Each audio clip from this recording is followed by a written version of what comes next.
दुसरीकडे ईश्वरी बाल्कनीत बसून झालेल्या गोष्टीचा विचार करत असते. ती रुद्रायला चुकीचं ठरवायचा प्रयत्न करत होती, पण तसं होत नव्हतं. आता पुढे तेवढ्यात ईश्वरीचा फोन वाजतो. स्क्रीनवर भैया नाव दिसत असतं. ईश्वरी कॉल रिसीव्ह करते. कबीर. हॅलो ईश्वरी, कशी आहेस? कबीरचा आवाज ऐकून ईश्वरी थोडी उदास होते, पण लगेच स्वतःला सावरत म्हणते, मी ठीक आहे भैया, तू सांग कसा आहेस? कबीर. मीही छान आहे. तुला हे सांगायला फोन केला होता की उद्या मी तुला भेटायला येतोय. ईश्वरी खोटी उत्सुकता दाखवत. खरंच? मग किती वाजेपर्यंत याल? कबीर म्हणतो, संध्याकाळपर्यंत येईल. खूप मिस करतोय तुला. का कुणास ठाऊक, पण असं वाटतंय की तू ठीक नाही आहेस. तुला एकदा पाहिलं की मला बरं वाटेल. ईश्वरी शांतपणे त्याचं बोलणं ऐकत असते. तेव्हा कबीर वातावरण हलकं करण्यासाठी म्हणतो, चल हे सगळं सोड, सांग तू जेवलीस का? ईश्वरी म्हणते, हो. तू जेवलात का? कबीर म्हणतो, हो. आणि सांग सगळे कसे आहेत? ईश्वरी म्हणते, ते भैया सध्या मी घरी नाही आहे. कबीर. घरी नाही म्हणजे काय? तू कुठे आहेस? ईश्वरी. अरे शांत हो भैया, मी माझ्या मैत्रिणीच्या घरी काही दिवसांसाठी आले आहे. पण तू काळजी करू नको. तू आलात की मी लगेच तुला भेटायला येईल. कबीर. खरंच हीच गोष्ट आहे ना? तू माझ्याशी खोटं तर बोलत नाही आहेत ना? ईश्वरी म्हणते, हो भैया हीच गोष्ट आहे. बरं आता मला झोप येते आहे. तुम्ही लवकर या, मी तुमची वाट पाहीन. Good night. कबीर. ठीक आहे, गुड नाईट. स्वतःची काळजी घे. ईश्वरी येऊन आपल्या बेडवर बसते. बराच वेळ ती बसून विचार करत राहते. मग ती आडवी होते. तिकडे रुद्राय आपल्या खोलीत बसून काम करत होता, पण त्याचं मन मात्र कुठेतरी दुसरीकडेच होतं. शेवटी रुद्राय लॅपटॉप बंद करून ठेवतो आणि आडवा होतो. दोघेही आपल्या विचारात हरवलेले होते. जणू झोपच त्यांच्यावर रुसली होती. खूप वेळ रुद्रायला झोप येत नाही, तेव्हा तो उठून बाल्कनीत जातो आणि एक खुर्ची टाकून बसतो. तसंच ईश्वरीही येऊन झोपाळ्यावर बसते. दोघेही आपापल्या बाल्कनीत बसून चंद्राकडे पाहत होते. फरक फक्त इतकाच होता की ईश्वरीसोबत तिचं दुःख होतं आणि रुद्रायसोबत त्याची सिगारेट. ईश्वरी विचार करत होती की तिचं आयुष्य आता तिला कुठे घेऊन जाणार आहे. तर रुद्राय मनात म्हणतो, कसं कोण जाणे, पण तुझं दुःख मला पाहवत नाही. तो एक क्रश सोडत म्हणतो, कळत नाही मला काय झालं आहे. आकाशाकडे पाहत. बाबा महादेव सगळं सांभाळा. पुढच्या दिवशी रुद्राय उठून व्यायाम करतो, मग फ्रेश होऊन मंदिरात जातो. तिकडे पायल जेव्हा ईश्वरीच्या खोलीत येते तेव्हा तिला दिसतं की ईश्वरी अजून झोपलेली आहे. म्हणून पायल नाश्ता बनवून आपल्या हॉस्पिटलला निघून जाते. ईश्वरी थोड्या उशिराने उठते. ती खाली येते तर पायल आधीच निघून गेलेली असते. ईश्वरी परत आपल्या खोलीत येते आणि फ्रेश व्हायला जाते. तिकडे रुद्राय आपल्या ऑफिसमध्ये पोहोचलेला असतो. तो आपल्या केबिनमध्ये बसून फाईल्स वाचत असतो. फाईल वाचून झाल्यावर तो काम सुरू करतो. तिकडे ईश्वरी फ्रेश होऊन नाश्ता करते, मग थोडं काम करून परत आपल्या खोलीत येते.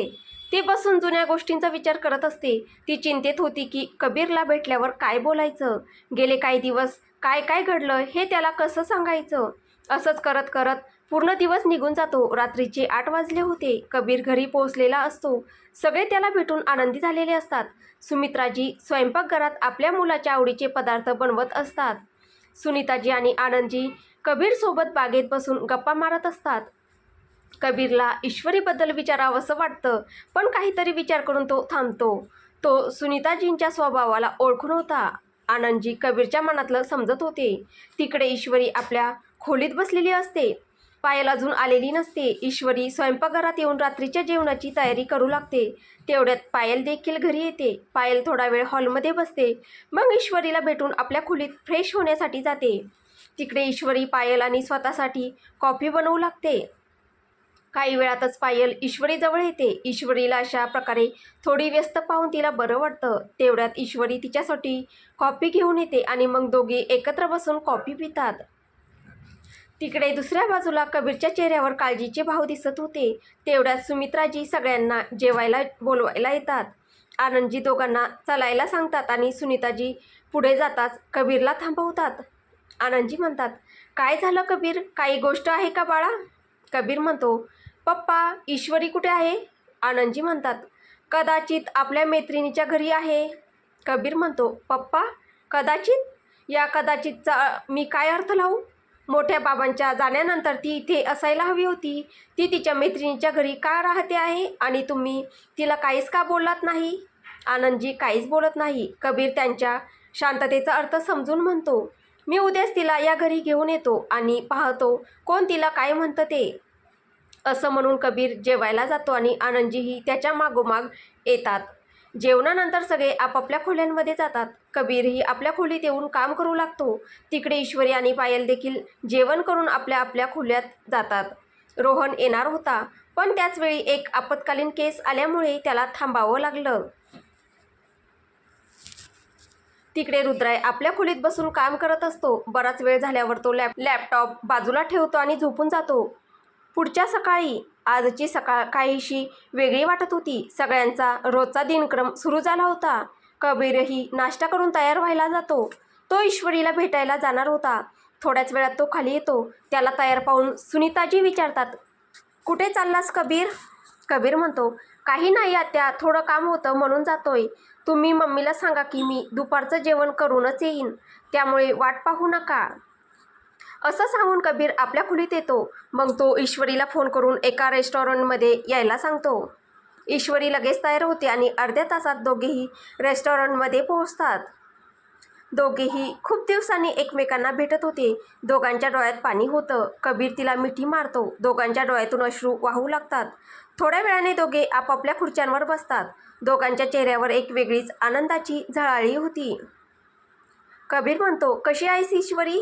ईश्वरी म्हणते, तुझ्या समोर आहे, तू सांग तू कसा आहेस? कबीर म्हणतो, तुला भेटलो आता ठीक आहे. कबीर आपल्या आणि ईश्वरीसाठी कॉफी ऑर्डर करतो.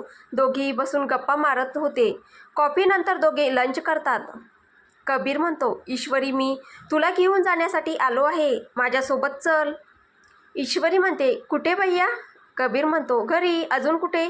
ईश्वरी म्हणते, माझं घर आता माझ्याकडे राहिलेलं नाही भैया. कबीर, तू मला इतकं पर्क केलंस का? तुला कुठेही दुसरीकडे जाण्याची गरज नाही आणि कुणाच्या घरी राहण्याची गरज नाही. मी आहे ना, तू माझ्या घरीच राहशील. ईश्वरी म्हणते, नाही भैया, मी तिथे राहू शकत नाही. कबीर म्हणतो, काय ईश्वरी, मी तुझा काहीच नाही का? की ते घर तुझं काहीच नाही?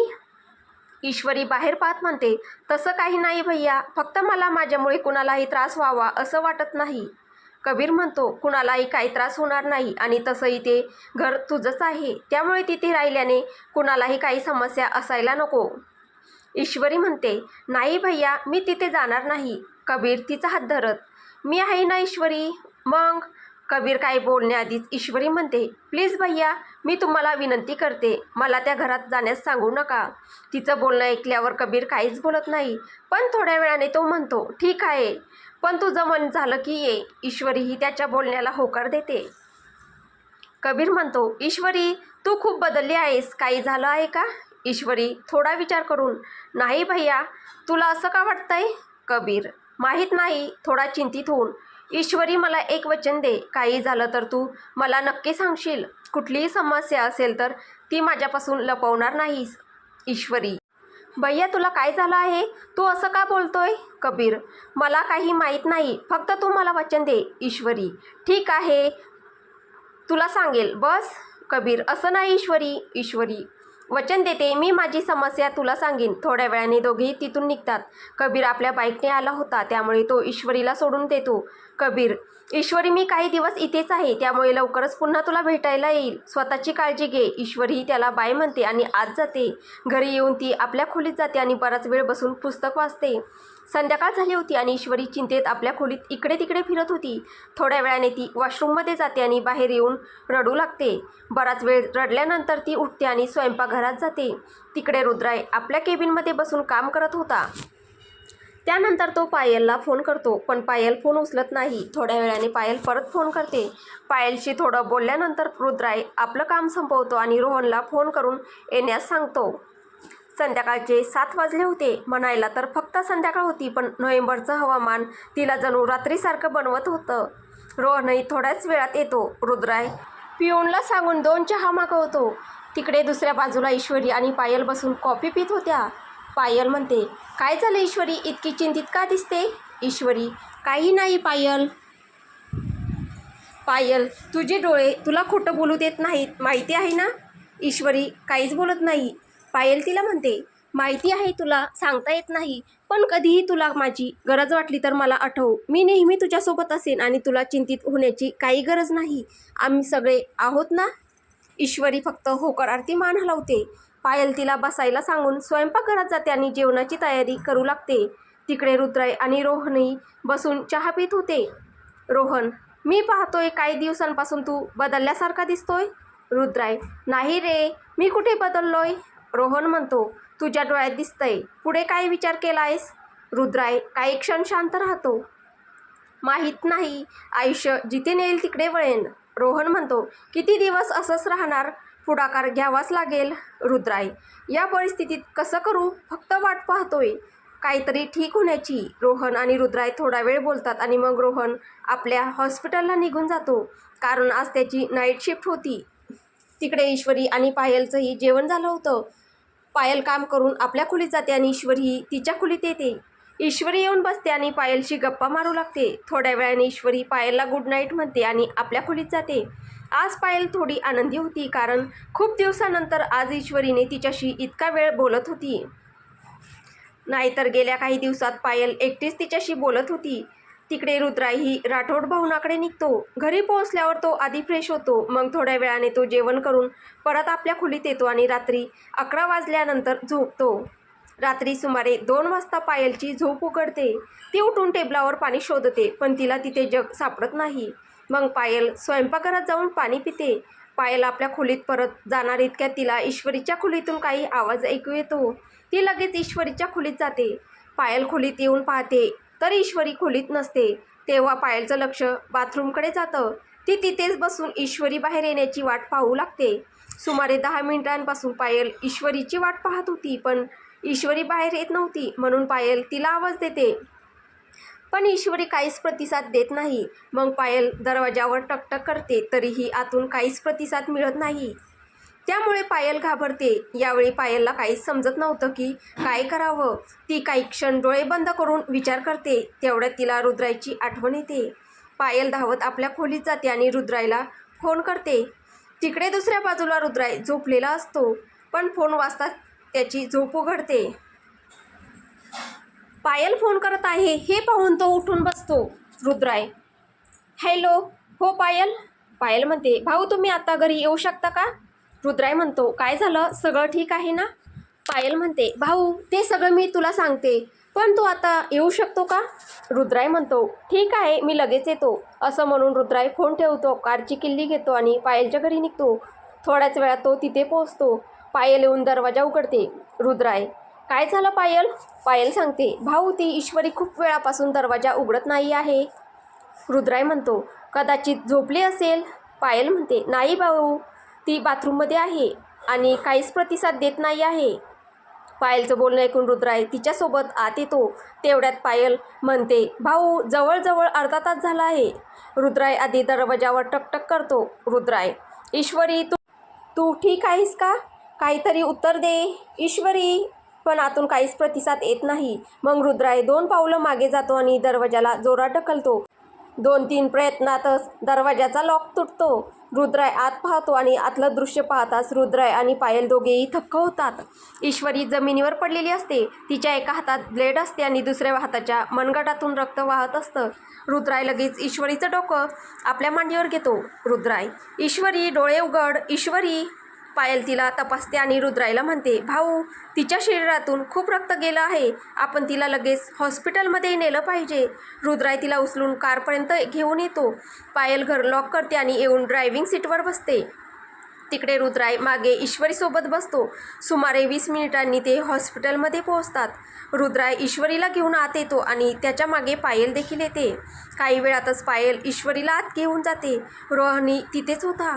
थोड्या वेळाने पायल बाहेर येते. रुद्राई, आता कशी आहे ती. पायल म्हणते, मी ड्रेसिंग केली आहे, पण तिच्या शरीरात रक्त खूप कमी आहे, त्यामुळे खूप अशक्तपणा आहे. रोहनही तिथे येतो. पायल त्यांना दोघांना केबिनमध्ये यायला सांगते. मग रोहन आणि रुद्राई दोघेही पायलसोबत तिच्या केबिनमध्ये येतात. पायल म्हणते, भाऊ ते. रुद्राई म्हणतो, काय झालं. पायल आपल्या खुर्चीतून उठते आणि थोडं दूर जाऊन उभी राहते. मग म्हणते, मला काहीच समजत नाही, मी काय करू. रुद्राई म्हणतो, काय झालं आहे ते सांगशील. पायल, माहीत नाही भाऊ तुम्हाला सांगणं योग्य आहे की नाही, पण सध्या मला स्वतःला समजत नाही काय बरोबर आहे आणि काय चूक. रुद्राय तिच्याजवळ येतो आणि म्हणतो, काहीही असो तू माझ्याशी शेअर करू शकतेस, पण जर तुला वाटत असेल की मला हे न सांगणंच योग्य आहे तर सांगू नकोस. पायल म्हणते, ती प्रेग्नेंट आहे भाऊ. हे ऐकून रुद्रायला विश्वास बसत नाही. तो विचारतो, आर यू शुअर पायल? पायल होकारार्थी मान हलवते. पायल, माहीत नाही तिला याची कल्पना आहे की नाही, पण पुढे काय होईल मला काही समजत नाही. रुद्राई म्हणतो, काळजी करू नकोस, सगळं ठीक होईल. पायल, तुला हवंच असेल तर तू घरी जाऊ शकतेस, मी आणि रोहन आहोत इथे. थोड्या वेळाने पायल त्यांना बाय करून निघून जाते. तिकडे रुद्राई थोडा वेळ रोहनशी बोलतो. मग काही वेळाने रुद्राई ईश्वरीजवळ येऊन बसतो. ती बेशुद्ध होती. रुद्राई तिच्याकडे एकटक पाहत राहतो. तिच्या एका हाताला ड्रीप लावलेली होती, ज्यातून रक्त चढवलं जात होतं आणि दुसऱ्या हाताच्या मनगटावर पट्टी बांधलेली होती. नकळत रुद्राईचा हात तिच्या हातावर जातो आणि खूप अलगदपणे तो तिचा हात धरून ठेवतो. बराच वेळ तो तसाच बसून तिच्याकडे पाहत राहतो, तिचा हात हातात घेऊन, आणि थोड्याच वेळात तिच्याजवळच डोकं ठेवून झोपून जातो. पहाटेचे 5 वाजायला आले होते. आत्ताच थोड्या वेळापूर्वी रुद्राईचा डोळा लागला होता. तेवढ्यात कुणीतरी येण्याची चाहूल लागते आणि रुद्राईची झोप उघडते. समोर रोहन उभा असतो. रुद्राय एक नजर घड्याळाकडे टाकतो. सकाळचे 6 वाजले होते आणि रोहन यावेळी राऊंडवर होता. रोहन हसत म्हणतो, सॉरी मी तुम्हाला डिस्टर्ब केलं, तुम्ही आराम करा, मी थोड्या वेळाने परत येतो. रुद्राय म्हणतो, मी ठीक आहे, तुला हे सगळं करण्याची गरज नाही. रुद्रायला माहिती होतं की रोहन त्याचा मूड ठीक करण्यासाठी मजा करत आहे. त्याचं बोलणं ऐकून रोहन हलकसा असतो आणि रुद्राय आपल्या जागेवरून बाजूला होतो. रोहन ईश्वरीची तपासणी करतो. आता ती आधीपेक्षा थोडी बरी होती, पण अशक्तपणामुळे तिला अजून 1 दिवस हॉस्पिटलमध्येच राहावं लागणार होतं. काही वेळ रोहन तिथेच रुद्राईजवळ बसतो. रोहन मुद्दाम शेवटी ईश्वरीला तपासायला आला होता, जेणेकरून तो रुद्राईशी बोलू शकेल. दोघे थोडा वेळ गप्पा मारतात आणि मग रोहन आपल्या केबिनमध्ये निघून जातो. रुद्राई आपला फोन वापरू लागतो. सुमारे 8 वाजता पायल देखील येते. ती थेट ईश्वरीच्या खोलीत जाते. आधी ती रुद्राईला भेटते, मग ईश्वरीजवळ येऊन बसते. पायल अशी शांत बसलेली पाहून रुद्राई तिला विचारतो, काय झालं पायल? खूप शांत दिसते. पायल म्हणते, काय करू भाऊ, माहीत नाही ईश्वरीला हे माहीत आहे की नाही. भाऊ, तिला कळलं तर काय होईल? रुद्राई म्हणतो, सगळं ठीक होईल, तू काळजी करू नकोस. पायल म्हणते, कशी काळजी करू नको? हे बाळ कोणाचं आहे आपल्यापैकी कुणालाच माहिती नाही, आणि ही प्रेमाची निशाणी नाही की ती आनंदी होईल. ती आता स्वतःला सावरायला लागली होती आणि ही गोष्ट तिला पुन्हा त्या जुन्या वेदनादायक आठवणीत नेईल. रुद्राई तिचा हात धरत, सगळं ठीक होईल, तिच्या डोक्यावर हात फिरवत, इतकी काळजी करू नकोस, नाहीतर तूच आजारी पडशील. रुद्राईचं बोलणं ऐकून पायल त्याला मिठी मारते. काही वेळाने ती त्याच्यापासून दूर होते. रुद्राई तिला इशाऱ्याने हसायला सांगतो आणि तिच्या चेहऱ्यावर हलकीशी स्मितरेषा उमटते. रुद्राई म्हणतो, ये होईन ना बात, माझी बहीण असून इतकी काळजी करत बसू नकोस. पायल म्हणते, आता तू जा, थकला असशील. पायलचं बोलणं ऐकून रुद्राई हलकसा हसतो आणि संध्याकाळी भेटू असं सांगून तिथून निघून जातो. तिथून तो आपल्या कारजवळ येतो आणि कार सरळ राठोड भवनकडे वळवतो. राठोड भवनात पोहोचल्यावर तो थेट आपल्या खोलीकडे जातो. तो कपडे घेऊन बाथरूममध्ये जाणार इतक्यात लक्ष्मीजी खोलीत येतात. लक्ष्मीजी म्हणतात, रुद्र कुठे होतास तू? रुद्राय, काही नाही आई, इथेच थोडं काम होतं, तिकडे गेलो होतो. लक्ष्मीजी, असं काय काम होतं रुद्र, ज्यामुळे तू रात्री निघून गेला आणि आता परत आला? रुद्राय काहीच बोलत नाही, फक्त नजर खाली करून उभा राहतो. तेव्हा लक्ष्मीजी पुन्हा म्हणतात, रुद्र, आम्ही तुला काही विचारत आहोत. रुद्राई म्हणतो, आई माफ कर, पण मी तुला आत्ता काही सांगू शकत नाही, पण लवकरच सगळं तुला सांगीन, प्लीज आई. लक्ष्मीजी काही न बोलता निघून जाऊ लागतात. तेव्हा रुद्राई मागून त्यांच्या साडीचा पदर धरतो आणि म्हणतो, आई काहीतरी बोल ना. लक्ष्मीजी म्हणतात, जेव्हा तू आता सांगू शकत नाही तेव्हा आम्ही काय बोलायचं? लक्ष्मीजींचं बोलणं ऐकून रुद्राई उदास होतो. तेव्हा लक्ष्मीजी त्याच्या गालावर हात ठेवत म्हणतात, लवकर तयार होऊन ये, आम्ही नाश्त्यासाठी तुझी वाट पाहत आहोत. असं म्हणून लक्ष्मीजी निघून जातात आणि रुद्राईही फ्रेश होण्यासाठी जातो. सुमारे अर्ध्या तासाने रुद्राई डायनिंग टेबलवर येतो. तो येऊन खुर्चीवर बसतो. लक्ष्मीजी, रुद्राई आणि विशालजींसाठी नाश्ता वाढतात. तोपर्यंत कविता सगळ्यांसाठी चहा घेऊन येते. नाश्ता झाल्यावर रुद्राई आणि विशालजी ऑफिससाठी निघतात. रुद्राई ड्रायव्हिंग सीटवर बसतो आणि विशालजी त्याच्या बाजूच्या सीटवर बसलेले असतात. विशालजी, आज बऱ्याच दिवसांनी तू माझ्यासोबत ऑफिसला जात आहेस बेटा, रुद्राई म्हणतो. हो काका, विशालजी म्हणतात. तसं रुद्र, तू सांगितलं नाही. काल रात्री तू कुठे गेलतास? कुठे काही चुकीचं तर करत नाही ना? रुद्राई आश्चर्याने त्यांच्याकडे पाहत. काका, तुम्हाला असं वाटतं? विशालजी म्हणतात. असं नाही की मला तुझ्यावर विश्वास नाही, पण काही दिवसांपासून तुझा स्वभाव बदललेला वाटतो आहे. एकट्याने ऑफिसला जाणं, रात्री उशिरा येणं, विचारात हरवलेलं राहणं, आणि काल तर तू मध्यरात्रीच निघून गेला, त्यामुळे काहीतरी वाटतं. विशालजींचं बोलणं ऐकून रुद्राई एक दीर्घ श्वास घेतो आणि म्हणतो, असं काही नाही काका, काल रात्री पायलचा फोन आला होता. मग रुद्राई त्यांना ईश्वरीने आत्महत्येचा प्रयत्न केल्याबद्दल सगळं सांगतो. रुद्राई म्हणतो, काका खरंच माझ्याकडून मोठी चूक झाली का? माझ्यामुळे तिचं आयुष्य उद्ध्वस्त झालं आहे का? विशालजी म्हणतात, चूक तर झाली आहे रुद्र, पण तू जितकी मोठी समजतो आहेस तितकी नाही. असंही असू शकतं की या सगळ्यामागे काही कारण असेल. रुद्राई म्हणतो, म्हणजे? विशालजी म्हणतात, म्हणजे असं की जे काही घडतं त्यामागे एक कारण असतं आणि कदाचित देव तुझ्याकडूनच हे सगळं घडवून आणू इच्छित असतील. असो, आता पुढे काय ठरवलं आहेस? रुद्राई विशालजींना काही सांगतो. ते ऐकून ते थोडे विचारात पडतात. मग ते रुद्राईला विचारतात, आवडते का ती तुला?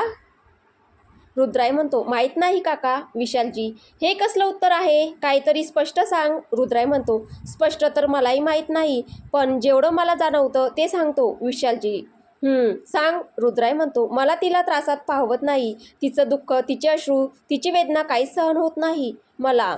जर माझ्या हातात असतं तर तिचं प्रत्येक दुःख, प्रत्येक अश्रू तिच्यापासून दूर केलं असतं आणि ज्यांनी तिला हे दिलं त्यांच्या नशिबात लिहून टाकलं असतं. विशालजी म्हणतात, समजलो मी, आणि जास्त विचार करू नकोस. महादेव तेच करतील जे तू इच्छितोस. तोपर्यंत ते ऑफिसमध्ये पोहोचतात. तिथून विशालजी आपल्या केबिनमध्ये जातात आणि रुद्राई कार पार्क करून आपल्या केबिनमध्ये जातो. तर रुद्राई विशालजींना काय सांगतो हे आपल्याला पुढच्या भागात पाहायला भेटेल. तुम्हाला ही कथा कशी वाटते आहे कमेंटद्वारे नक्की कळवा. कथा आवडत असेल तर व्हिडिओला लाईक करा, शेअर करा. कथेचे पुढील भाग ऐकण्यासाठी आपल्या चॅनलला सबस्क्राईब करा. धन्यवाद.